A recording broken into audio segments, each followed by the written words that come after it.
నేను ఒక రహస్యం చెప్తాను. నేను ఆశ్చర్యపోయాను. తూర్పుగోదావరి జిల్లాలో మల్లవరం అని ఒక క్షేత్రం ఉంది.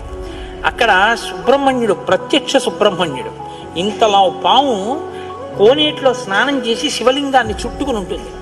అది పిల్లలు పుట్టని వాళ్ళు వెళ్ళి నమస్కారం చేస్తే పిల్లలు పుట్టారు. డాక్టర్లు పిల్లలు పుట్టారని సర్టిఫై చేసిన వాళ్ళకి పుట్టారు. ముఖ్యమంత్రులు కూడా వెళ్ళారు పీఠాధిపతులు అక్కడికి. ఆ పాము కారణాంతరాల చేత శివలింగానికే తల కొట్టుకుని శరీరం వదిలితే ఇప్పుడు అలాగే ప్రతిష్ఠ చేశారు. అక్కడ నేను ఆశ్చర్యపోయింది ఏంటంటే, నాకు ఆ దేవస్థానం ధర్మకర్త ఒక ఆయన వచ్చి ఒకసారి ఒక మాట చెప్పారు.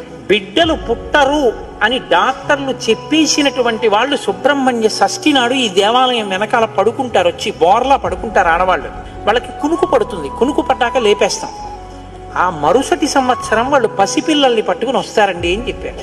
నాకు అపనమ్మకం కాదు, చూడాలనిపించి కాకినాడ నుంచి చాలా మందిని కలిసి సుబ్రహ్మణ్య భుజంగ స్తోత్రం చేశారు శంకర భగవత్పాదులు.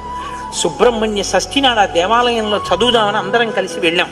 ఆ రోజు వాళ్ళు నా ప్రసంగం కూడా అక్కడ ఏర్పాటు చేశారు.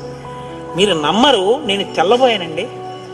ఎంతంత సంపన్న కుటుంబాల వాళ్ళు బిడ్డలు పుట్టరు అని బెంగ పెట్టుకున్న తల్లులు సంటి పిల్లలతో ఎంతో సంతోషంగా వచ్చి ఆయనకి నమస్కారం చేసుకుని, అబద్ధం కాదు, నేను ఎంతో మందిని అక్కడ అడిగాను, ఏమమ్మా మీకు ఈయన వల్లనే కలిగిందా సంతానం అని.